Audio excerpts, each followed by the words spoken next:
Allora, siamo sempre con Giorgio Sbrissa, riprendiamo un po' il punto della situazione perché la cosa era importante, presidente di Forma Veneto, ma anche amministratore delegato di ENAIP Veneto, ente di formazione professionale.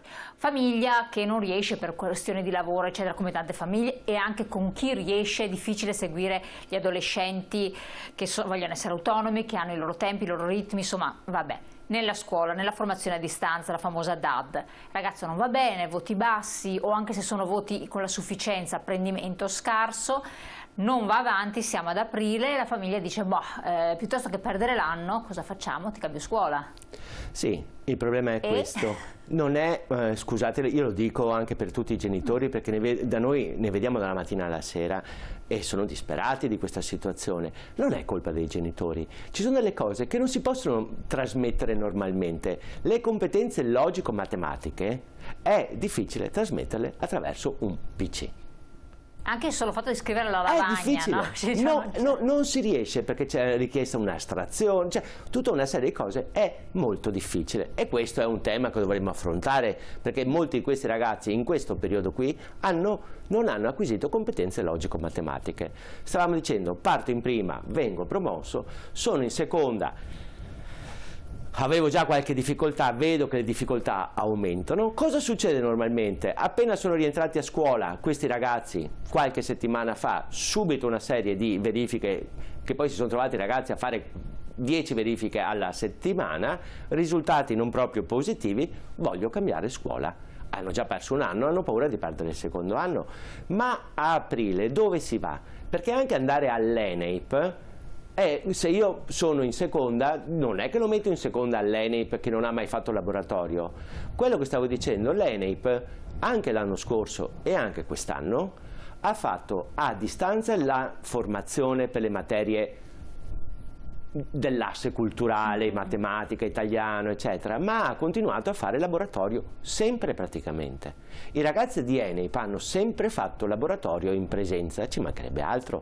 E questo è stato un volere forte anche di Zaia, che io stimo enormemente su questo aspetto qua. I ragazzi della formazione professionale, ma anche gli adulti che avevano necessità di fare formazioni in laboratorio, l'hanno fatta in laboratorio, con tutto un sistema di tutela ovviamente, distanza, mascherine, temperatura, queste cose qui, ma hanno fatto laboratorio. Se io vengo dal liceo e per un anno e mezzo non ho mai fatto laboratorio, come posso immaginare di andare in seconda che magari devo fare un percorso in meccanica industriale, che non so neanche come funziona un tornio, che non l'ho mai visto, non so come funziona un controllo numerico, non so programmare una macchina su 4 assi, perché ormai il lavoro è questo, non è le tute blu. Ma non ci sono degli esami di aggiornamento per vedere se uno magari ha delle competenze? Guardate, sì, ci sono. Io invito tutti i genitori a prendere appuntamento, ci sono servizi di orientamento all'ENAIP, dai Salesiani, che ne so, al San Gaetano, all'Epido Rocco.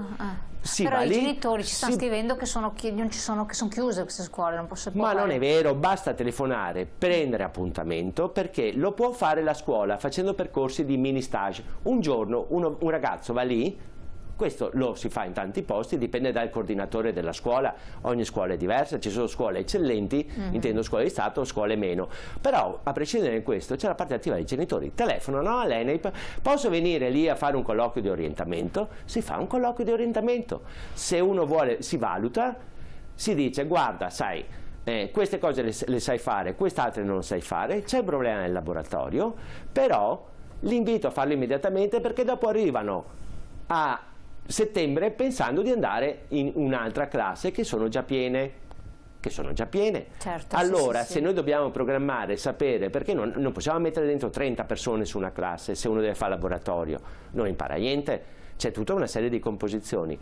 E dico ai genitori, muovetevi subito, chiedete un percorso di orientamento, guardate anche all'interno del sito di Forma Veneto, avete bisogno, scrivete all'ENAIP, l'ENAIP vi dice anche i corsi degli altri. Il nostro è un sistema delle scuole regionali della formazione, non è che deve esistere solo l'ENAIP. Ci telefonate, fate un percorso di orientamento, si valuta cosa sa fare, cosa non sa fare e qual è il percorso migliore. Ma è ovvio che se un ragazzo viene adesso non posso metterlo in seconda se ha fatto un anno e mezzo di liceo e vuole fare il cuoco, perché è un anno e mezzo che non è mai andato in laboratorio, non sa neanche come si taglia una carota.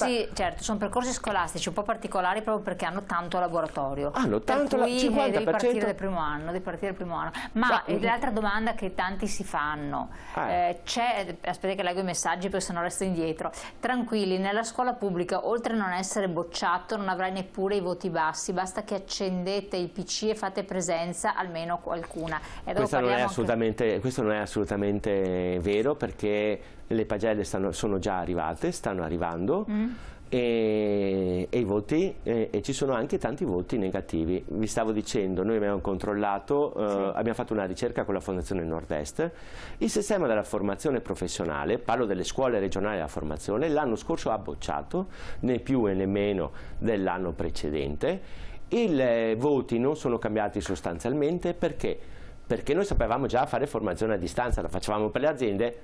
Adesso non è che ci siamo inventati l'anno scorso a fare formazione a distanza, la facevamo da anni e quindi molti dei nostri formatori erano già in grado di fare formazione a distanza, che non vuol dire facevo prima così e adesso faccio la stessa cosa attraverso un monitor. Non è assolutamente questo. Infatti è questo che dico. Non è questo. Cioè anche bisognava cogliere l'opportunità, secondo me, che durante l'estate si facessero delle formazioni agli insegnanti per poterli far affrontare quest'anno che ormai sta giungendo nuovamente verso la chiusura, per come insegnare. È come quelli che fanno adesso i convegni e li fanno via Zoom. Terrificante, cioè i tempi del computer non sono quelli di 4 ore seduti. Però guardate che tutti i formatori della scuola di Stato, della formazione professionale, tutti hanno dato di più.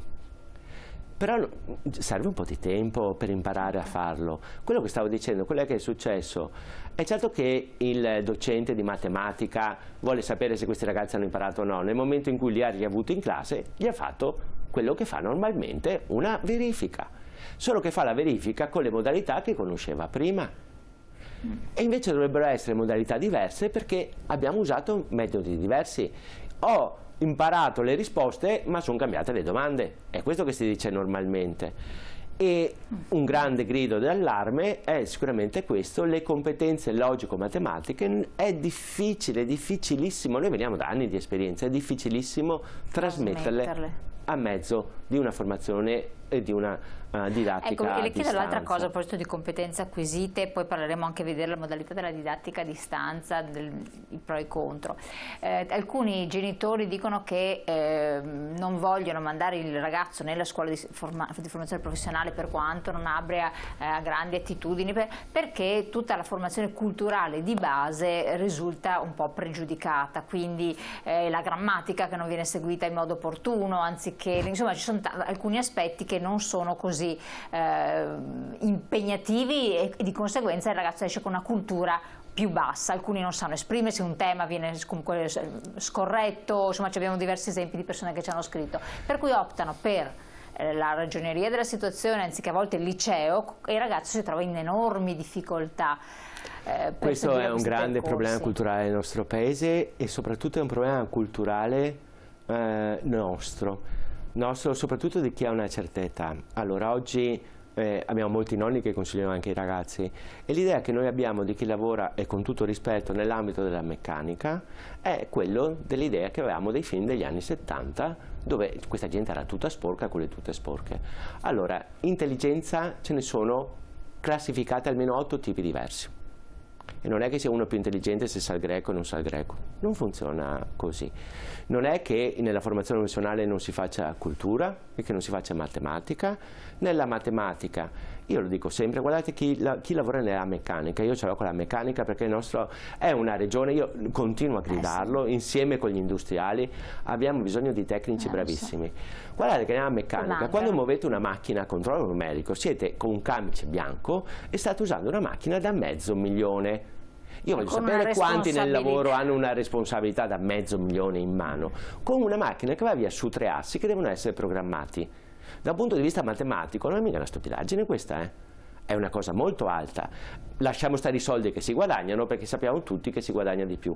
A Padova, qui, in questo territorio, solo all'Enep di Padova, in questo momento ci sono 90 domande inevase di imprese che cercano ragazzi e ragazze, io spero sempre ragazze anche nella meccanica, perché come tutti gli altri paesi, perché le ragazze sono di una precisione incredibile, ma ci sono 90 domande di imprese che cercano specialisti nell'ambito della meccanica. Anche il di Veneto più, è meccanica. Certo, anche di più.